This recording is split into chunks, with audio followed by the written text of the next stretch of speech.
Hello to everyone. जितने भी मेरे 11th क्लास के स्टूडेंट्स हैं उनको मैं ये बताना चाहता हूँ, आज से हम अपना स्टार्ट कर रहे हैं 11th क्लास की सीरीज़। और ये हमारा पहला चैप्टर होगा क्योंकि ये सबसे इजी चैप्टर है और इजी टू अंडरस्टैंड है। सबसे बड़ी बात ये है। तो सबसे पहले हम इस चैप्टर से स्टार्ट करेंगे और हम 1 बाय 1 सारे चैप्टरों को अच्छे से करते जाएंगे। अब मैं यहाँ पे आपको ऐसी चीज़ें ही बताता चलूँगा जो आपको हायर स्टडीज़ में काम आएगी। मतलब 11 में तो काम आएगी क्योंकि सिलेबस के पर्सपेक्टिव से, और आपको जल्दी भी ख़त्म करना है क्योंकि पेपर पास में है फाइनल टर्म के। और इसी के साथ मैं इसी में एक्स्ट्रा चीज़ें ही बताते चलूँगा। और इसके साथ आपकी ये हेल्प होगी कि 12th क्लास में जो भी टॉपिक यूज़ होगा उसकी हेल्प होगी। इसमें नहीं, बाकी अदर चैप्टर्स में वो भी अगर एक्स्ट्रा चीज़ होगी जो आपको पता होनी चाहिए वो मैं बताता चलूँगा। साथ ही साथ इससे भी आगे अगर आप BSc करते हैं या कोई भी चीज़ आगे और करेंगे तो आपको उसके लिए भी हेल्पफुल होगा। तो पहला चैप्टर हम कॉम्प्लेक्स नंबर से स्टार्ट करते हैं। सबसे पहली चीज़, क्योंकि समय बर्बाद नहीं कर सकते, अब प्रमोशन में टाइम लग जाएगा तो फिर हो गया काम। बाकी जितने भी आपके 11th क्लास के नीडी फ्रेंड्स हैं जिनका जो पढ़ाई में ध्यान नहीं देते, जिनको फटाफट जल्दी से कोर्स ख़त्म करना है या जो लेट हो गए हैं, उनके लिए ये सीरीज चला रहा हूँ मैं। Complex number. अब बात आती है कॉम्प्लेक्स नंबर आया कहाँ से, क्योंकि हमने तो बचपन से रियल नंबर पढ़ा है। तो मैं बता दूं, मैं बिल्कुल देसी भाषा में पढ़ाऊँगा, बिल्कुल नॉर्मल भाषा में, जिससे दिल्ली के स्टूडेंट्स को बड़े प्यार समझ में आए। तो कॉम्प्लेक्स नंबर मैं कह सकता हूँ रियल नंबर का फादर कह सकता हूँ, इट्स नॉट ओके। तो मैंने अगर बात करूँ, मेरा कोई भी नंबर सबसे बड़ा नंबर होता है कॉम्प्लेक्स नंबर। इसी के अंदर दो तरह के नंबर आते हैं, एक रियल नंबर और एक होता है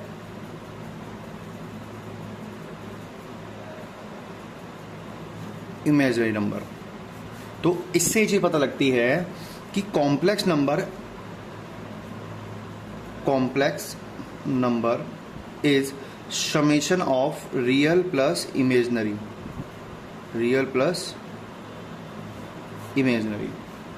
ओके।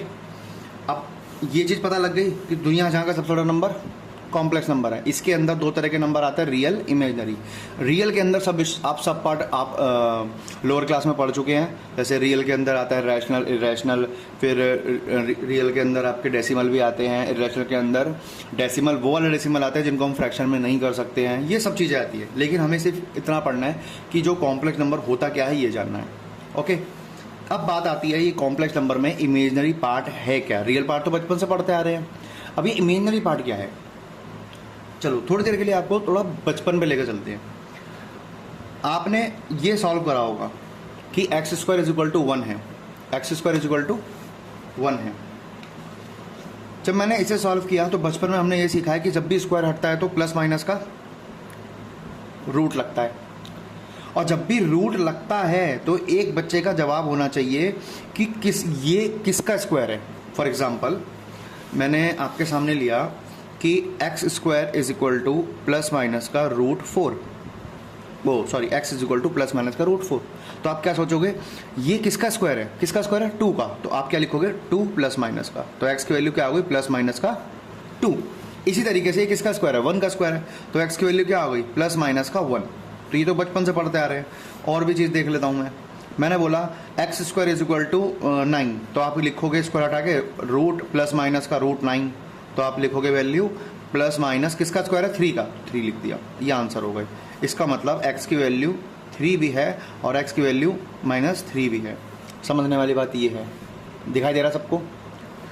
अब बात आती है, अभी तक तो सब रियल है। आप बोलोगे सर ये भी +1 भी रियल है, -1 भी रियल है, +3 भी रियल है, -3 भी रियल है। अब बात आती है इसकी कि कभी किसी नंबर का स्क्वायर अगर -1 हो तो, कभी किसी नंबर का स्क्वायर -4 हो तो, तब हम क्या करेंगे। तो इसके लिए अगर मैं रूट हटाऊंगा तो प्लस माइनस का नियम के अनुसार -1 आना चाहिए, ऑब्वियस आना चाहिए, क्योंकि x जब स्क्वायर हटेगा तो रूट लगेगा नियम के अनुसार, और रूट स्क्वायर हटा है तो प्लस माइनस भी आएगा, क्योंकि ये कोई नंबर है उसका स्क्वायर -1 आ रहा है, मतलब वो नंबर प्लस भी होगा या माइनस भी होगा, दोनों का स्क्वायर -1 आ रहा है। ये नियम है, ओके। एक सेकेंड। अब x की वैल्यू क्या हुई, प्लस माइनस का -1। तो आपका सवाल अगेन वही होना चाहिए, ये किसका स्क्वायर है, आप कहोगे सर कभी होता ही नहीं किसी का स्क्वायर 1, किसी का स्क्वायर -1 कभी होता ही नहीं, क्योंकि जब भी हम किसी चीज़ का स्क्वायर करते हैं तो वो ऑटोमेटिक प्लस हो जाता है, माइनस हो चाहे प्लस हो। तो मैथ में ऐसी इक्वेशंस को सॉल्व करने के लिए जरूरत पड़ गई किसकी? इमेजनरी पार्ट की। आपको शायद समझ आ रहा होगा मैं क्या कहना चाह रहा हूँ। जब भी किसी टर्म का रूट, मतलब कोई इक्वेशन है जिसमें रूट के अंदर नेगेटिव टर्म है, रूट के अंदर नेगेटिव टर्म है, तो उस चीज़ को सॉल्व करने के लिए ज़रूरत पड़ गई इमेजनरी की। अब ये इमेजनरी है क्या, इसको शो कैसे करते हैं तो बता देता हूँ। इसका जो सिंबल होता है ना, इसका सिंबल होता है आई। आई स्टैंड्स फॉर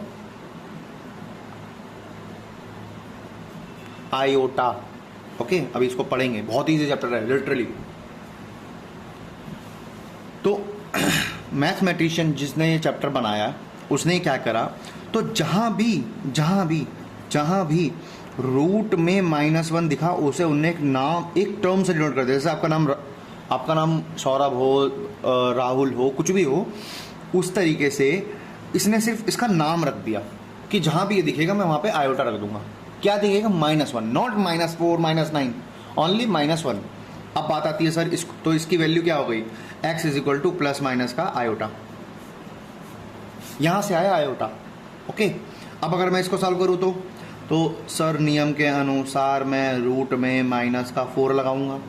अच्छा, आयोटा तो इसकी वैल्यू, तो यहाँ पे इसकी -4 की वैल्यू क्या होगी? वेट, आप इसको क्या ये लिख सकते हैं? बिल्कुल लिख सकते हैं। अब प्लस माइनस का √4 × √-1, आप कहोगे ये कैसे कर लिया? तो एक नियम होता है, हमने जो 8th क्लास में पढ़ा है, क्या रूट 9th में ही पढ़ा है हमने, रूट ए बी है तो रूट ए × √b कर सकते हैं, या वाइस वर्सा भी बोल सकते हैं। तो √4 × √-1, इसके लिए नाम रख दिया आयोटा। तो वैल्यू क्या हुई? प्लस माइनस 4 किसका स्क्वायर है? 2 का, तो 2 आयोटा, ये आपका सॉल्यूशन हो गया। ओके, अब आयोटा आया ऐसे। अब ये सीख लिया आयोटा कहाँ से आया। अब हम सीखते हैं कि अगर अब हम एक कंसेप्ट है हमारा पावर ऑफ आयोटा। ओके, ये कंसेप्ट है हमारा पावर ऑफ आयोटा। क्या कहता है पावर ऑफ आयोटा? देखो, कहीं पे अगर सिंगल आयोटा हो ना, सिर्फ सिंगल आयोटा, कोई पावर नहीं हो उसकी, तो उसको आयोटा ही रहने देना। अगर कहीं पे सिंगल आयोटा हो तो उसे आयोटा ही रहने देना। जैसे आयोटा है तो उसको आयोटा ही लो, लेकिन कहीं पे अगर आयोटा स्क्वायर हो तो इसको सॉल्व करने के लिए इसकी वैल्यू क्या आएगी, इसको सॉल्व करने इसकी वैल्यू क्या आएगी, मैं आयोटा की वैल्यू यूज़ करूँगा। क्या होती है आयोटा की वैल्यू? आयोटा = √-1, ये होती है आयोटा की वैल्यू। ओके, तो आयोटा स्क्वायर को मैं क्या ले सकता हूँ? √-1 का स्क्वायर। एग्जैक्टली, रूट का स्क्वायर करते हैं तो कैंसिल आउट होता है, कटता नहीं है, ऐसे कभी कटता नहीं है। ठीक है, ये चीज़ ध्यान रखना। मैं धीरे धीरे आपका बेसिक भी क्लियर करता जाऊँगा, जो आपके बेसिक हिले हुए होंगे थोड़े बहुत, उसे भी ठीक कर दूंगा। तो रूट से स्क्वायर कटता नहीं है, कैंसिल आउट होता है, ऐसे काटना नहीं होता। ओके, तो √-1 स्क्वायर से रूट कैंसिल आउट होगा, तो आंसर आ गया -1। तो मैं इसका आंसर यहाँ लिखता जाता हूँ। जैसे अगर आयोटा है तो आयोटा, अगर आयोटा स्क्वायर है तो -1। अच्छा, अगर आयोटा क्यूब आ जाए तो इसका मतलब आयोटा स्क्वायर की मल्टीप्लाई आयोटा से। मैंने क्या बताया? सिंगल आयोटा को आयोटा रहने देंगे, बाकी सबको सॉल्व करेंगे। तो आयोटा स्क्वायर की वैल्यू क्या है? -1, तो माइनस का आयोटा। इसका मतलब आयोटा क्यूब कहीं भी दिखेगा तो उसकी वैल्यू क्या होगी? माइनस का आयोटा। अच्छा, आयोटा की पावर 4 है, आयोटा की पावर 4 आयोटा स्क्वायर का स्क्वायर कर सकता हूँ, बिल्कुल कर सकता हूँ। यहाँ प्रॉपर्टी लग गई हमारी, क्या कि a की पावर m की पावर n हो तो a की पावर m × n होता है। जैसे 2 × 2 = 4 होता है, तो मैंने ऐसा कर लिया। तो क्या ये -1 का स्क्वायर हो गया, और माइनस का स्क्वायर करेंगे तो प्लस का 1 मिलता है। इसका मतलब आयोटा की पावर 4 मिलेगी तो वो 1 हो गया। तो ये तो बेसिक है 4। अब इसके आगे का भी सीखेंगे। अब मैंने बोला आयोटा की पावर 5, तो क्या मैं इसे आयोटा की पावर 4 + 1 लिख सकता हूँ? लिख सकता हूँ ना। फिर अगेन बेसिक, क्या अगर बेस सेम और बेस सेम पावर डिफरेंट, तो पावर ऐड हो जाती है। तो इसी का उल्टा भी चलेगा, और पावर एडिशन में है तो इसका मतलब मल्टीप्लाई में होगा। तो क्या मैं इसको ये ले सकता हूँ, तो ये तो 1 हो गया, और ये आयोटा मतलब आयोटा, इसका मतलब आयोटा की पावर 5 मुझे क्या मिला, 1 मिला। ओके, देखिए पहले समझना फिर नोट बनाना पॉज करके। अगर समझने में देरी हो गई पेपर में क्वेश्चन हाथ से निकल जाएगा, पता भी नहीं लगेगा आपको, और मैं सारे क्वेश्चन कराऊंगा, जस्ट वेट।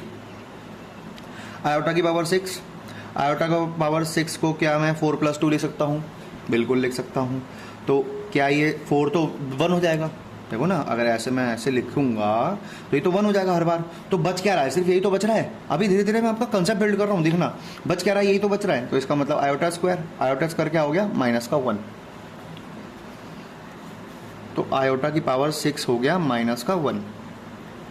आयोटा 7, आयोटा की पावर 4 + 3 बचेगा क्या, आयोटा की पावर 3। अब मैं डायरेक्ट स्टेप काट दिया, मैंने वाला स्टेप स्किप कर दिया, तो सीधा इस पे आ गए। ये क्या होता है, माइनस का आयोटा।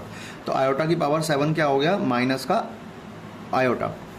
एंड अगेन आयोटा की पावर 8, डेट इज आयोटा की पावर 4 + 4, दोनों ही आयोटा की पावर 4 बचेगा, और जो कि 1 होगा। इसका मतलब अगर कोई पावर हाइयर है, जैसे आयोटा की पावर 15, तो मुझे क्या देखना है, कितने 4 बन रहे हैं, मतलब कितने 4 के मल्टीपल बन रहे हैं, मैक्सिमम कितने बन सकते हैं। तो 5 में तो एक ही बन सकता है, तो जितना रिमाइंडर होगा वो बच जाएगा, जितना रिमाइंडर होगा वो बच जाएगा। देखो 4 का मल्टीपल कितना है, एक बार है सिर्फ, बाकी का बचा कितना रिमाइंडर, 2, तो आयोटा की पावर 2 बचा। 7 में कितने मल्टीपल आ सकते हैं 4 के, सिर्फ 1 ना, 4 × 4, तो कितने रिमाइंडर क्या बचा, 3, तो देखो 3। ऐसे 15 में कितने मल्टीपल आ सकते हैं, सर 4 × 3 = 12, 3 मल्टीपल आ सकते हैं, तो रिमाइंडर क्या बचा, 3, तो सीधा आप ये 3 लिखो। आपने यहाँ पे देखा होगा कि वैल्यू रिपीट हो रही है, इन दोनों को जरा समराइज करो। आयोटा की पावर 1, आयोटा की पावर 4, आयोटा की पावर 2, आयोटा की पावर 6, सेम वैल्यू मिल रही है। तो मतलब हर 4 के मल्टीपल पे सेम वैल्यू मिलेगी, हर 4 के मल्टीपल पे वैल्यू सेम मिलेगी। जैसे आयोटा की पावर 39, अभी इसका सवाल भी है एक्सरसाइज में, आयोटा की पावर 39, अगर आयोटा की पावर 39 है तो कितने मल्टीपल हैं, सर 4 × 9 = 36, मैक्सिमम 36 तक जा सकता है 4 का मल्टीपल। फिर कितना बचेगा, 3 बचेगा, तो बचा क्या, आयोटा की पावर 3, क्योंकि ये तो 1 बना रहा होगा हर बार, तो यह माइनस का आयोटा। अच्छा, आयोटा की पावर 93, सर 93, 100 पूरा डिवाइड होता है, 100 पूरा डिवाइड होगा मतलब 4 × 2 = 8, 8 कम होगा मतलब 92 मल्टीपल मिलेगा मुझे, तो ये होगा 423 टाइम्स +1, है ना। तो क्या बचा, सिर्फ 1 बचा, इसका मतलब आयोटा। तो यहाँ से एक नियम पता लगा, क्या नियम पता लगा, सर अगर आयोटा की पावर 4 के मल्टीपल से 1 ज़्यादा हो तो आयोटा ही बचेगा, अगर आयोटा की पावर 4 के मल्टीपल से 2 ज़्यादा हो तो आयोटा का स्क्वायर बचेगा, इट मीन्स -1 बचेगा। अगर आयोटा की पावर 4 के मल्टीपल से 3 ज़्यादा हो तो आयोटा की पावर 3 बचेगा, डैट इज़ माइनस का आयोटा। एंड देन लास्ट, अगर आयोटा की पावर 4 का ही मल्टीपल मिल जाए, तो जब 4 का मल्टीपल है तो हर 4 के मल्टीपल 1 मिल रहा है, तो 1 मिलेगा। तो समराइज ये है, ठीक है। तो सारा खेल ये होता है, ये समरी में पहले भी लिखवा सकता था, लेकिन अगर आपको समझ ही नहीं आता कि वर्क कैसे कर रहा है तो ये सब बेकार था। ये चीज़ किताब में भी लिखी है, लेकिन ये चीज़ किताब में नहीं लिखी। ओके, अब पावर ऑफ आयोटा सॉल्व करनी आ गई, लेकिन एक कॉम्प्लेक्स नंबर को लिखने की एक तरीका होता है। अभी हमने सीखा था थोड़ी देर पहले कि जो कॉम्प्लेक्स नंबर होता है, कॉम्प्लेक्स नंबर होता है वो समेशन होता है रियल प्लस इमेजनरी, वो समेशन होता है रियल प्लस इमेजनरी। ध्यान रखना, इसका सिंबल जो होता है ना, इसका सिंबल जो होता है वो जेड होता है। रियल नंबर कैसे देखते हैं, 1 2 3, तो it can be any variable, वो any constant, that is a. अब ध्यान, एक चीज़ पता लगी होगी, जब हमने पीछे सॉल्व किया था, आपको जब मैं सिखा रहा था, ध्यान से देखिए, क्या ये इमेजनरी नहीं है, बिल्कुल है, इसी को तो इमेजनरी बोलते हैं। जब मैंने यहाँ बताया था कि इमेजनरी पार्ट के साथ सिंबल लगा होगा हमेशा आयोटा, तो क्या ये इमेजनरी नहीं है।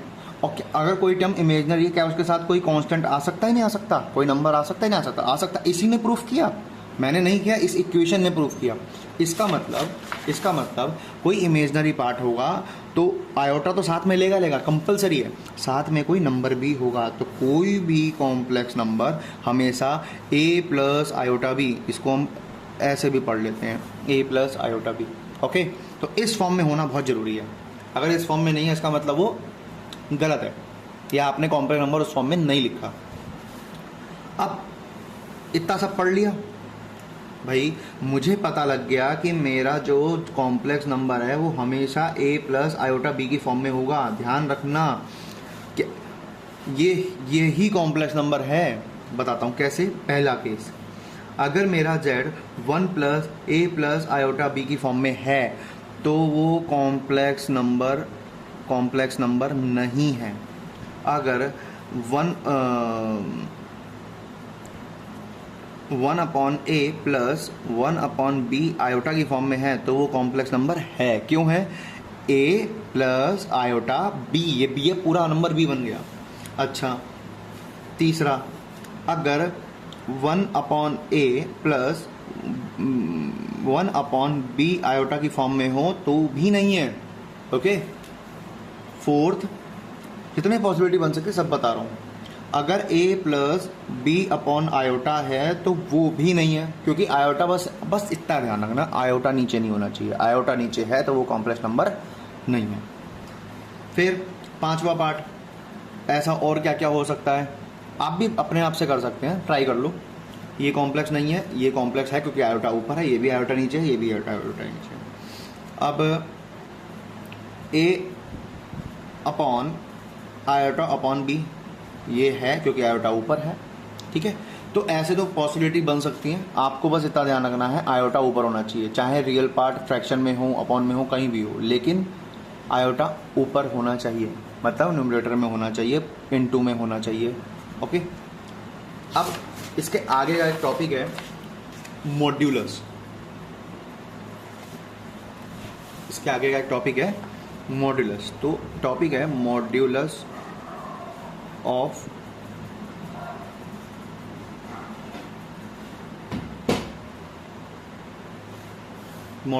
Complex number. क्या है ये जानना इतना जरूरी नहीं है, लेकिन कैसे निकालते हैं बहुत ज़्यादा जरूरी है, क्योंकि मॉड्यूलस का सिंबल होता है मोड जेड। आपको ये मत बोलना कि हमेशा पॉजिटिव होगा, यस हमेशा पॉजिटिव तो होगा, लेकिन इस मोड का मतलब पॉजिटिव नेगेटिव नहीं है, इस मोड का मतलब है मॉड्यूलस। अब बात आती है कैसे आया। देखो, अभी हमने सीखा कि कोई भी complex number a plus iota B की फॉर्म में रख सकते हैं। कार्टेशियन ब्रेन जानते हो? Cartesian brain, X axis Y axis. ठीक है, अगर मैं इसको, ये मेरी रियल एक्सिस है, ये मेरी इमेजनरी एक्सिस है। ओके, तो रियल पार्ट पे कहीं a आएगा, फिर b चलूँगा तो मतलब मेरा कोई यहाँ पे कोई पॉइंट आएगा, a प्लस आयोटा बी मेरा यहाँ पे कहीं पड़ेगा। तो ये कितना डिस्टेंस है a, ये कितना डिस्टेंस है b। ओके, तो बोल रहा है ओरिजिन से इसका डिस्टेंस कितना होगा। तो भाई राइट एंगल ट्रायंगल सबने पढ़ रखा है, क्योंकि पाइथागोरस थ्योरम का प्रूफ भी सीखा है बचपन में। तो a square plus B square is equal to C square, तो ये क्या होना चाहिए, under root a square plus B square. तो इसका मतलब अगर if z is equal to a plus iota b, it means z mod z is equal to under root a square plus B square. समझ आया सबको?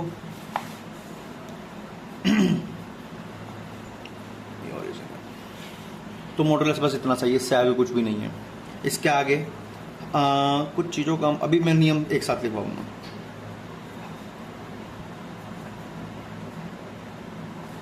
Conjugate of complex number, conjugate of complex number. Conjugate मैं बताता हूँ, आपको सिर्फ इतना ध्यान रखना है कि चेंज करना है किसको, साइन को। किसके? चेंज करना है साइन को इमेजिनरी पार्ट के। जैसे और इसका सिंबल देख लो पहले ही, जेड पे बार, इसका सिंबल होता है जेड पे बार।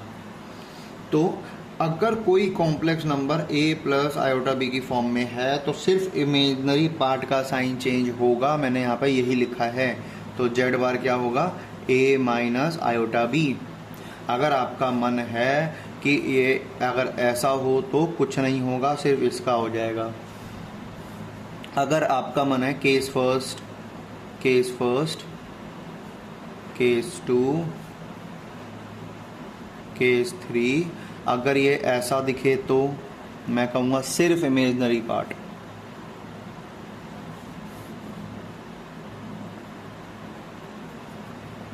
अगर ये ऐसा दिखे तो सिर्फ इमेजिनरी पार्ट, रियल पार्ट पे कोई फर्क नहीं पड़ता। ओके, तो ये हमारा कॉन्जुगेट था।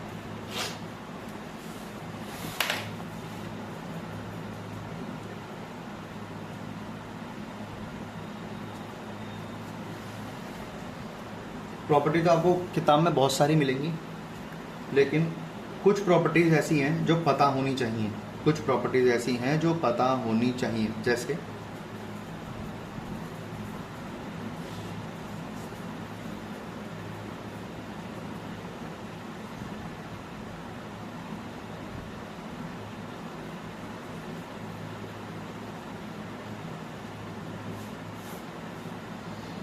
पहली प्रॉपर्टी, मैं मॉडुलस और कॉन्जुगेट दोनों की एक साथ लिखवा रहा हूँ। ओके, पहली प्रॉपर्टी, अगर दो नंबर हैं, कॉम्प्लेक्स नंबर हैं, उन दोनों का कॉन्जुगेट करना है तो ध्यान रखना दोनों का इंडिविजुअल के मल्टीप्लाई का ही बराबर हो सकता है। मतलब दोनों का मल्टीप्लाई का कॉन्जुगेट करना है, दोनों का इंडिविजुअल कॉन्जुगेट निकालो फिर मल्टीप्लाई कर, वो कॉन्जुगेट बोल रहा हूँ, मॉडुलस निकालो फिर मल्टीप्लाई कर लो। दूसरा केस, अगर दो कॉम्प्लेक्स नंबर डिवाइड में हैं तो दोनों का, आप दोनों का मॉडुलस निकाल के सेपरेटली डिवाइड भी कर सकते हो। तीसरा, और इस केस में ध्यान रखना कभी भी मोड जो Z2 का कॉन्जुगेट है वो 0 नहीं होना चाहिए, तो फिर ये कैसा बन जाएगा, इन्फिनाइट बन जाएगा। ओके,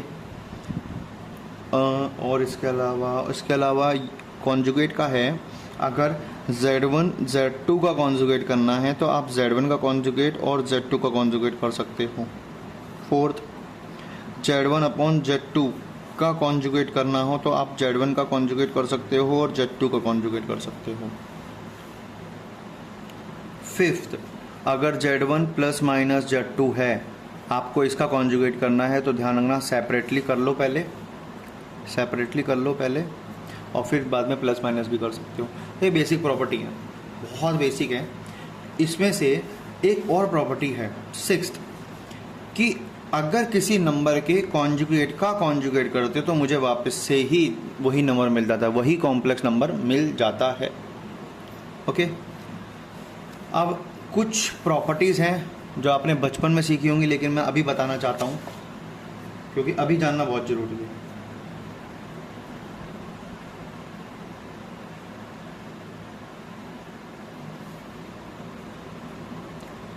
क्या किसी को ये याद है?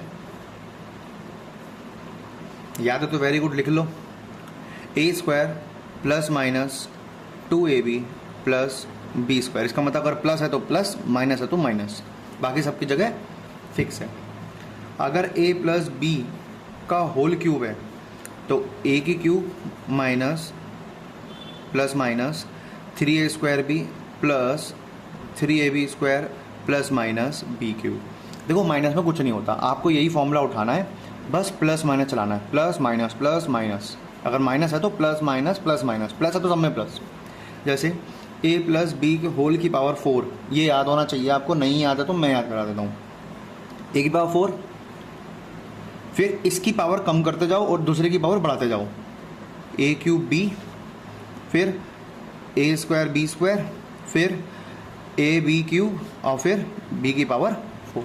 अब बात आती है भैया इनके आगे नंबर क्या आएगा, ये यहाँ पे कांस्टेंट क्या आएगा, कुछ मत करो। 1 का 1, 1 plus 3 4, 3 plus 3 6, 3 plus 1 4 and then 1 का 1। अगर माइनस हो तो मैंने अभी बताया क्या, स्टार्टिंग ए की power 4, a cube b, a square b square, a b cube, b की पावर 4।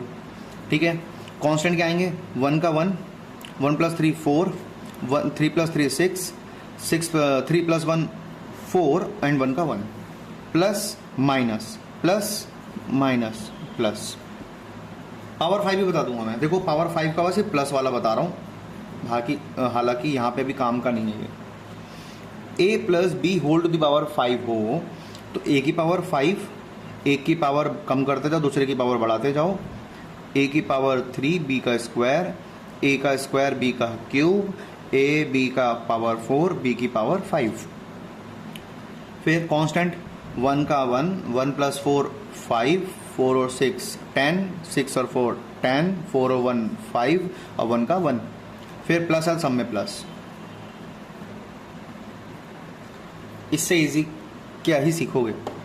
मैंने सब कुछ खत्म कर दिया इसमें। ठीक है, अब अगला टॉपिक जो है वो इसका कि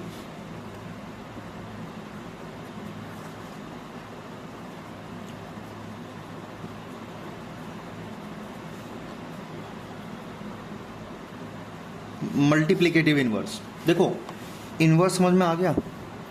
इनवर्स का मतलब होता है उल्टा। मतलब अगर कोई कॉम्प्लेक्स नंबर z = अगर कोई कॉम्प्लेक्स नंबर a + i/b की फॉर्म में है, अगर कोई कॉम्प्लेक्स नंबर a + i/b की फॉर्म में है तो मल्टीप्लिकेटिव इनवर्स होगा z की पावर -1।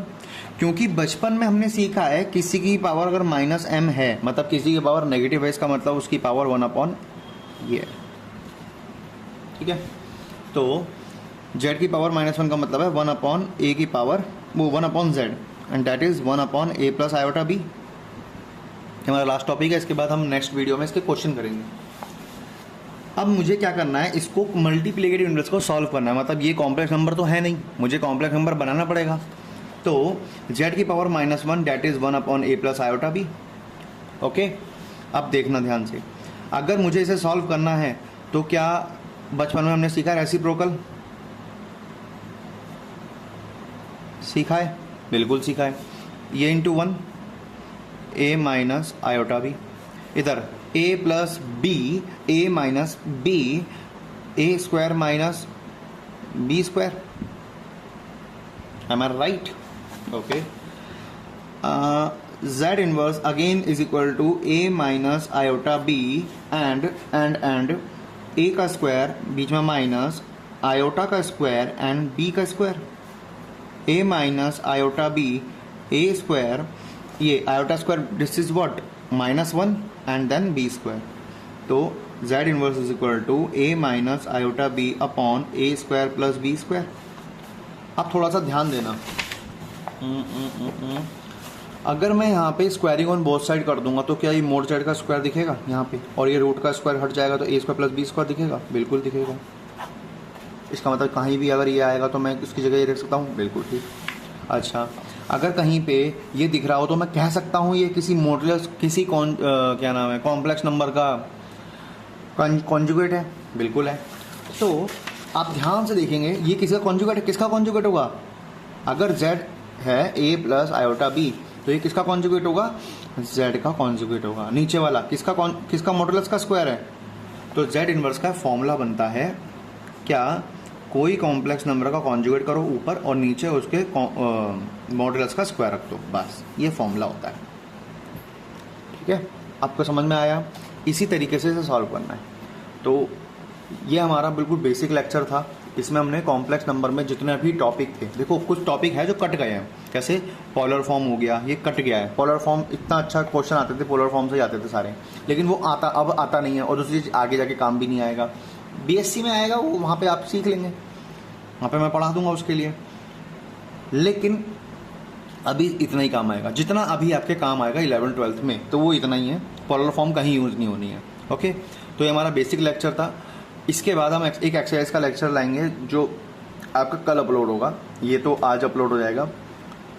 तो इसको अच्छे से पढ़ना, पॉज कर करके इसके नोट्स बनाना। पेपर बहुत पास है तो मैं पहले आसान चैप्टर कराऊंगा सारे, मैं पहले सारे आसान चैप्टर कराऊंगा, उसके बाद मैं कराऊंगा अच्छे चैप्टर, क्योंकि जो पास होने लायक है वो पास तो हो जाएंगे, और जिनको अच्छे नंबर लाने हैं वो वेट कर लेगा मेरा, ठीक है। तो इस पर थोड़ा विचार करना। इस मैंने सारा टॉपिक कराया, इसकी पीडीएफ मैं टेलीग्राम चैनल पर डाल दूंगा अपने, वहाँ से आप इसकी पीडीएफ निकाल सकते हैं, मैं इसकी पीडीएफ बना के डाल दूंगा वहाँ पे। ओके, सो थैंक यू, और इसको शेयर करना मत भूलना, और सब्सक्राइब कर देना अगर मन हो तो, अदरवाइज क्या ही कर सकते हैं आपका। Thank you so much.